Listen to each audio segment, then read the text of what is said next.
साथियों नमस्कार, मैं हाजिर हूं आपके बीच एक बार फिर से अपने YouTube channel maths with Manikant में। आज का वीडियो आपके लिए बहुत उपयोगी साबित होने वाला है। मैथमेटिक्स एक ऐसा विषय है जिसमें मैं कहता हूं कि ये याद करने की चीज़ नहीं है। ये सब्जेक्ट ऐसा है जिसमें आपको समझना है, चीज़ों को याद नहीं करना है। फिर भी कहीं स्थिति ऐसी बनती है कि आपको कुछ चीज़ें याद करनी ही पड़ती हैं। एग्जाम हॉल में जब बच्चे प्रश्न को सॉल्व करते हैं, क्वेश्चंस को सॉल्व करते हैं, तो उस समय फार्मूले यदि याद नहीं है तो आता हुआ प्रश्न उनसे गलत हो जाता है। घर में वही प्रश्न वो सॉल्व करते हैं तो वो किताब को उठा करके पढ़ लेते हैं, फार्मूले में कहीं डाउट होता है तो उसे उठा करके देख लेते हैं। एग्जाम हॉल में वही चीज आपके लिए समस्या बन जाती है। तो आखिर क्यों ना कोई ऐसा तरीका अपनाया जाए कि आपको फार्मूले बहुत आसानी से याद हो जाए। समाचार देखते वक्त या टीवी में कोई भी कार्यक्रम देखते वक्त बहुत सारे विज्ञापन आपको अनचाहे तरीके से भी सुनने पड़ते हैं, आप नहीं चाहते हैं उनको सुनना। जैसे सस्ता नहीं सबसे अच्छा बंगर सीमेंट, पहले इस्तेमाल करें फिर विश्वास करें। ये बहुत सारी ऐसी चीजें हैं जिन्हें आप बैठ करके याद नहीं करते हैं, वो याद रहती ही रहती हैं। अब कहीं भी यदि हनुमान चालीसा बज रही है और आप प्रतिदिन एक बार यदि हनुमान चालीसा पढ़ते हैं तो बीच की भी लाइन कहीं से यदि बजती है, सब सुख लाएं तुम्हारी सरना, तो आपके दिमाग में अपने आप आ जाता है तुम रक्षक काहू को डरना। तो इस वीडियो में मैं यही करने जा रहा हूं। आपको सिर्फ एक काम करना है कि इस वीडियो को ओपन करना है, लीड ले लीजिए, अपने कानों में लीड लगाइए, आंख बंद कर लीजिए और आपको केवल सुनना है। ये वीडियो दिन में आप एक बार सुनते हैं तो एक सप्ताह बाद स्थिति ऐसी होगी कि आपको एक एक फार्मूला लर्न हो जाएगा। लेट स्टार्ट, आइए चलते हैं।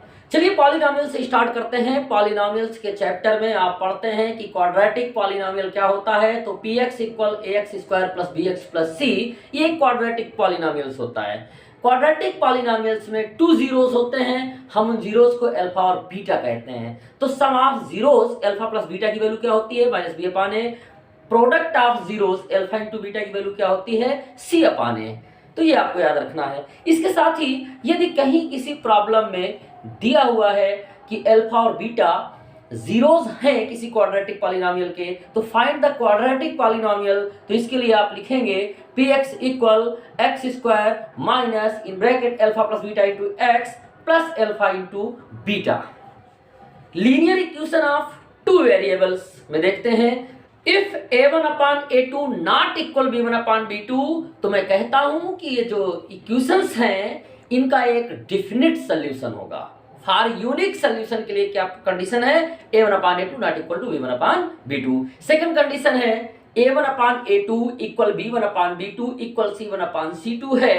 तो इसका मतलब है कि दोनों लाइंस एक ही हैं, दोनों लाइन कोइंसाइड है, means infinitely many solution.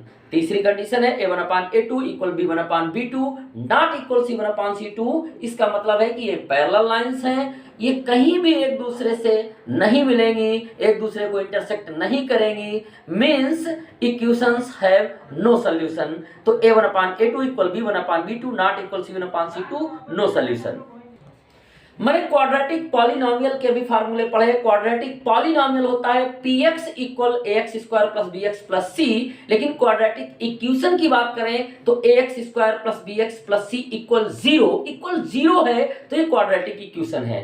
Quadratic equation है two roots alpha and beta, तो sum of roots alpha plus beta equal minus b upon a, product of roots alpha into beta equal c upon a. Quadratic equation में alpha और beta जो ये दो roots हैं, इनको find करने के लिए, इनकी वैल्यू जानने के लिए हमारे पास एक फार्मूला होता है, बड़ा चर्चित फार्मूला है जिसे हम कहते हैं Shridharacharya formula. Dharacharya formula होता है x equal minus b plus minus under root b square minus 4ac upon 2a। आगे बढ़ते हैं, डिस्क्रिमिनेंट d डिस्क्रिमिनेंट डी की वैल्यू होती है b square minus 4ac। B square minus 4ac को हम क्वाड्रेटिक इक्वेशन का डिस्क्रिमिनेंट कहते हैं। डिस्क्रिमिनेंट के साथ हमें तीन कंडीशन याद करनी पड़ती हैं। यदि d की वैल्यू ग्रेटर देन 0 है, d इज ग्रेटर देन 0 यानी कि b square minus 4ac is greater than 0, तो quadratic equation have real roots और अनइक्वल रूट्स या डिस्टिंक्ट रूट्स, भिन्न भिन्न मूल होंगे यदि d की वैल्यू 0 से अधिक है। Second condition, if d equal 0 यानी बी स्क्वायर माइनस 4ac की वैल्यू यदि 0 फाइंड हो रही है तो इक्वल एंड रियल रूट्स, मूल बराबर और समान होंगे। यदि d की वैल्यू लेस देन 0 है, बी स्क्वायर माइनस 4ac की वैल्यू लेस देन 0 है, it means roots are imaginary, no real roots. यदि किसी प्रॉब्लम में पूछा जा रहा है कि find the quadratic equation if roots are given, तो यदि रूट्स दिए हुए हैं और आपसे इक्वेशन पूछी जा रही है तो एक्स स्क्वायर माइनस मूलों का योगफल गुणे एक्स धन मूलों का गुणनफल बराबर 0। इंग्लिश में कहें तो x square minus sum of roots into x plus product of roots equal 0। तो एपी में nth टर्म का फार्मूला होता है tn equal a plus n minus 1 into d. A है पहला टर्म यानी फर्स्ट टर्म, डी है कॉमन डिफरेंस यानी पदों के बीच का अंतर। इसका दूसरा फार्मूला होता है L equal a plus n minus 1 into d. L है लास्ट टर्म यानी कि अंतिम पद, यानी यहां पर भी पदों की संख्या है, नंबर ऑफ टर्म्स, और डी है common difference. Sum of series, sum of n terms, Sn equal होता है n/2 in bracket 2a plus n minus 1 into d. इसके बाद में a b c, यदि ये 3 टर्म AP में है, समांतर श्रेणी में है, तो b की वैल्यू a प्लस c/2 के इक्वल होती है, ये भी हमें याद रखना है। आगे बढ़ते हैं। यदि प्रश्नों को सॉल्व करने में कहीं आपको मानना पड़ जाए, 3 टर्म लेने पड़ जाए, तो 3 टर्म हम लेते हैं a minus d, a plus D. 4 term मानने पड़ जाए, लेट 4 टर्म ऑफ AP, तो आप करेंगे a minus 3d, a minus d, a plus d, a plus 3d। और 5 टर्म लेट करने हो तो a minus 2d, a minus d, a plus d, a plus 2d।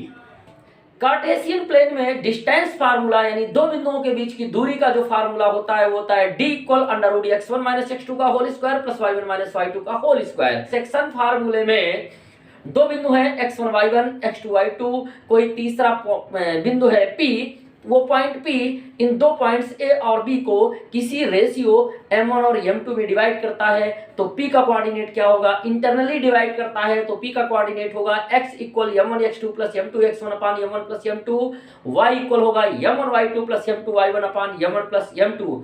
Externally यदि डिवाइड करता है तो एब्सिसा x के लिए फार्मूला होगा m1 x2 minus m2 x1 अपान m1 माइनस m2, और y equal m1 y2 minus m2 y1 अपान m1 minus m2। आते हैं एरिया ऑफ ट्राइंगल की तरफ। कोई ट्राइंगल है, उसके वर्टेक्स के कोऑर्डिनेट है x1 y1 x2 y2 x3 y3, तो area of triangle delta equal होगा 1/2। बड़ा सा ब्रैकेट लगाएंगे, बड़े ब्रैकेट के बाद में लिखेंगे x1 छोटे ब्रैकेट में y2 minus y3 plus x2 अगले ब्रैकेट में y3 minus y1 plus x3 और अगले ब्रैकेट में y1 minus y2, bracket closed, बड़ा ब्रैकेट भी यहाँ पे क्लोज्ड कर देंगे।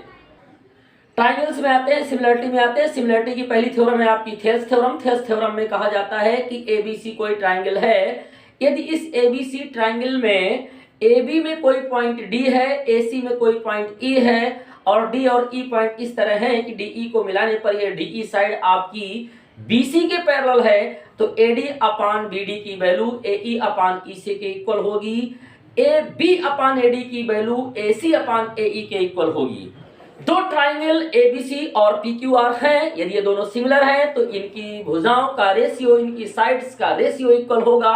AB अपान PQ की वैल्यू इक्वल होगी BC अपान QR के, AC अपान PR की भी वैल्यू आपस में इक्वल होगी। इसी तरह यदि दो ट्राइंगल आपके सिमिलर हैं, सिमिलर ट्राइंगल में दोनों त्रिभुजों के तीनों कोण आपस में बराबर होते हैं, आपस में इक्वल होते हैं, corresponding angles are equal. Tangent of circle पे बात कर लेते हैं। टेंजेंट मींस स्पर्श करती हुई लाइन, एक टच करती हुई सर्कल को लाइन। इसमें जो टच करने वाला पॉइंट होता है, उस टच करने वाले पॉइंट को सर्कल के सेंटर से मिला दें तो ये वाली रेडियस टेंजेंट के साथ परपेंडिकुलर होती है, टेंजेंट पे परपेंडिकुलर होती है। दूसरी चीज, किसी एक्सटर्नल पॉइंट P से किसी सर्कल पर दो टेंजेंट्स PA और PB ड्रा की जाए तो ये जो लेंथ ऑफ PA PB है ये इक्वल होगी। टेक्नोमेट्री में आ जाते हैं। साइन थीटा इक्वल क्या होता है, लंब बटे कर्ण यानी perpendicular upon hypotenuse. tan theta बराबर होता है लंब बटे आधार perpendicular upon base. cos theta बराबर होता है आधार बटे कर्ण यानी बेस अपॉन हाइपोटेनियस। अब ट्रिग्नोमेट्री आइडेंटिटीज को लर्न कर लेते हैं। पहली आइडेंटिटी है sin square theta plus cos square theta equal 1। इसी को हम sin square theta equal 1 minus cos square theta की तरह भी ये लर्न करते हैं। cos square theta equal 1 minus sin square theta भी लर्न करते हैं। दूसरी आइडेंटिटी हो गई sec square theta equal 1 plus tan square theta, या sec square theta minus 1 equal tan square theta, या sec square theta minus tan square theta equal 1। तीसरी identity है हमारी cosec square theta minus cot square theta equal 1, cosec square theta equal 1 plus cot square theta, या cosec square theta minus 1 equal cot square theta. cos 0 का मान होता है 1, cos 30 का मान होता है अंडर रूट 3/2, cos 45 की वैल्यू होती है 1 अंडर रूट 2, cos 60 की वैल्यू होती है 1/2, cos 90 की वैल्यू 0। अब जरा साइन में आ जाते हैं तो साइन 0 की वैल्यू होती है 0, साइन 30 की वैल्यू होती है 1/2, साइन 45 की वैल्यू होगी 1 अंडर रूट 2, साइन 60 की वैल्यू अंडर रूट 3/2, साइन 90 की वैल्यू 1। tan में आ जाते हैं, tan 0 का मान होगा 0, tan 30 की बात करें तो tan 30 की वैल्यू होती है 1/√3, tan 45 की वैल्यू होती है 1, tan 60 की वैल्यू होती है अंडर रूट 3 और tan 90 की वैल्यू होती है इन्फिनिटी। ट्रिग्नोमेट्री में ASTC प्लेन पर जरा बात कर लेते हैं। A मींस पहला क्वाड्रेंट ऑल पॉजिटिव, S में साइन और cosec पॉजिटिव, सेकंड क्वाड्रेंट में, थर्ड क्वाड्रेंट में tan और cot पॉजिटिव, और फोर्थ क्वाड्रेंट में cos और sec पॉजिटिव। अब चलते हैं इसमें कुछ फार्मूले याद कर लेते हैं। 90 माइनस थीटा और 90 प्लस थीटा के फार्मूलों को लर्न कर लेते हैं। 90 माइनस थीटा के जितने भी ट्रिग्नोमेट्रिक रेशियो हैं वो फर्स्ट क्वाड्रेंट में आएंगे। फर्स्ट क्वाड्रेंट में ऑल पॉजिटिव होता है तो sin 90 minus theta equal cos theta, cos 90 minus theta equal sin theta, tan 90 minus theta equal cot theta, cot 90 minus theta equal tan theta, sec 90 minus theta equal cosec theta, cosec 90 minus theta equal sec theta. 90 plus theta में तो sin 90 plus theta equal cos theta चूंकि sin positive होता है, cos 90 plus theta equal minus sin theta, tan 90 plus theta equal minus cot theta, cot 90 plus theta equal minus tan theta, sec 90 plus theta equal minus cosec theta, cosec 90 plus theta equal plus sec theta, क्योंकि second quadrant में sin और cosec ये दोनों positive होते हैं। ASTC plane को और detail में समझना है तो मेरा एक YouTube वीडियो है जिसके थंबनेल में भी मैंने ASTC लिख रखा है। इसका मैं लिंक कमेंट बॉक्स में भी डाल दे रहा हूं तो आप वहां से जा करके ASTC प्लेन के फार्मूलों को विस्तृत तरीके से डिटेल में समझ सकते हैं। सर्कल पे आते हैं जरा। एरिया ऑफ सर्कल आप जानते हैं, एरिया ऑफ सर्कल का फार्मूला होता है पाई आर स्क्वायर। जब सर्कल को कोई लाइन सेगमेंट दो पार्ट में डिवाइड करता है इस तरह से तो ये वाला हमारा कहलाता है माइनर सेगमेंट और ये वाला मेरा कहलाता है मेजर सेगमेंट। यदि कोई दो रेडियस किसी सर्कल को डिवाइड करती इस तरह तो ये मेरा कहलाता है माइनर सेक्टर और ये जो बचा हुआ पार्ट इधर का है इसे हम कहते हैं मेजर सेक्टर। तो अब चलते हैं हम जरा सेक्टर और सेगमेंट के फार्मूलों को याद कर लेते हैं। तो एरिया ऑफ सर्कल हमारा होता है पाई आर स्क्वायर। यदि हमें माइनर सेक्टर का फार्मूला चाहिए, एरिया ऑफ माइनर सेक्टर, इस हिस्से की मैं बात कर रहा हूं, इसका एरिया कितना होगा तो ये होगा पाई आर स्क्वायर थीटा अपॉन 360। इसी तरह आपको मेजर सेक्टर का यदि आपको एरिया चाहिए तो उसके लिए आप करेंगे pi r square minus pi r square theta upon 360। चलिए अब इसके बाद में हम सेगमेंट की बात कर लेते हैं। तो एरिया ऑफ माइनर सेगमेंट का जो फार्मूला होता है pi r square theta upon 360 minus r square sine theta upon 2। ये माइनर सेगमेंट का फार्मूला है। आपको मेजर सेगमेंट का फार्मूला निकालना है तो area of circle pi r square निकालेंगे, उसमें से एरिया को सब्ट्रैक्ट कर देंगे तो मेजर सेगमेंट का फार्मूला आ जाएगा। सर्कमफेरेंस ऑफ सर्कल होता है 2 पाई आर। अब इसमें आपको यदि कहीं माइनर आर्क की लेंथ चाहिए इसकी तो इसके लिए फार्मूला होगा 2 पाई आर थीटा अपॉन 360 और आपको यदि मेजर अर्क चाहिए तो 2 पाई आर में इस 2 पाई आर थीटा अपॉन 360 को सब्ट्रैक्ट कर देते हैं। बढ़ते हैं सॉलिड ज्योमेट्री की ओर। तो सॉलिड ज्योमेट्री में सबसे पहले बात कर लेते हैं क्यूब की। टोटल सरफेस एरिया होता है 6a square, volume of cube a cube and diagonal of cube a√3। Cuboid की बात करते हैं, volume of cuboid V equal L into B into H, total surface area of cuboid 2 bracket में LB plus BH plus LH, और diagonal of cuboid √L square plus B square plus H square. Cylinder में आते हैं, curved surface area of cylinder 2 pi RH, total surface area of cylinder 2 pi R in bracket H plus R, volume of cylinder pi R square H। कोन के फार्मूलों में आते हैं, volume of cone 1/3 pi R square H, curved surface area of cone pi R L, total surface area of cone pi R in bracket L plus R, slant height L of cone तो L equal √H square plus R square. Sphere में आते हैं, total surface area of square 4 pi R square, volume of sphere 4/3 pi R cube. Hemisphere में आ जाते हैं, तो hemisphere में total surface area अलग होगा, कर्व्ड सरफेस एरिया अलग होगा। तो curved surface area of hemisphere 2 pi R square, total surface area of hemisphere 3 pi R square, and volume of hemisphere 2/3 pi R cube. आपको सेक्टर सेगमेंट के फार्मूलों का derivation समझना है, डिटेल में समझना है, तो मेंसुरेशन पार्ट 1 का वीडियो देखिए, उसका भी लिंक मैं कमेंट बॉक्स में डालूंगा। और सॉलिड ज्योमेट्री के फार्मूलों को डिटेल में समझना है तो उसके लिए मेंसुरेशन पार्ट 2 का वीडियो देखिए, उसका भी लिंक मैं कमेंट बॉक्स में डालता हूं। आगे चलते हैं प्रोबेबिलिटी की तरफ। जरा प्रोबेबिलिटी का एक ही फार्मूला आप बस लर्न कर लीजिए, PE इक्वल, आप ऊपर लिखेंगे नंबर ऑफ फेवरेबल आउटकम्स और नीचे लिखेंगे total number of all possible outcomes. इसके बाद mean median mode, mean equal some of observations upon number of observations. इसको यदि उस तरह से लिखें तो हम इसको लिखेंगे mean equal sigma FI upon sigma FI। यहां पर FI हमारी फ्रीक्वेंसी है डाटा की। एज्यूम्ड मीन मेथड का जो फार्मूला होता है वो होता है x bar equal a plus sigma FI/DI upon sigma FI। यहाँ पर a जो है हमारा एज्यूम्ड मीन है, हिंदी में जिसे हम कल्पित माध्य कहते हैं। अगला फार्मूला स्टेप डिवीजन मेथड का याद कर लीजिए, वो होता है x bar equal a plus h u बार।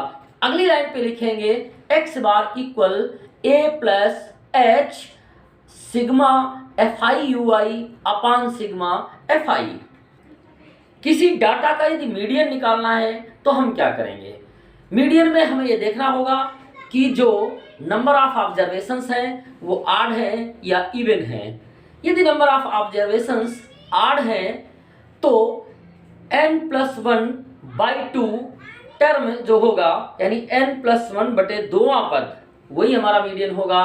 और यदि नंबर ऑफ टर्म्स इवन है, यानी कि नंबर ऑफ टर्म्स सम है, पदों की संख्या सम है, नंबर ऑफ टर्म्स इवन है, तो फिर मीडियन का जो फार्मूला होगा वो होगा n/2 टर्म प्लस n/2 + 1वां टर्म अपॉन 2। मीडियन का एक ये फार्मूला है जो काफी बड़ा है, इसे भी आप लर्न करिए। m equal small l plus बड़े से ब्रैकेट में मझले से ब्रैकेट में आप लिखेंगे h into capital N/2 minus CF, capital N/2 minus CF को ब्रैकेट में लिखेंगे अपॉन f। यहाँ पर L क्या है, L है lower limit of median class, h क्या है, h है width of median class, f frequency of median class, CF communicative frequency of the class presiding the median class. तो ये था हमारा फार्मूला मीडियन का। तो साथियों मिलेंगे किसी इसी तरह के हम अगले वीडियो में, जहां पर हम आपके लिए बहुत कोई उपयोगी टॉपिक लेकर के आएंगे। तब तक के लिए धन्यवाद। चैनल अच्छा लगा तो सब्सक्राइब करिए, लिंक को दोस्तों के बीच में शेयर करिए।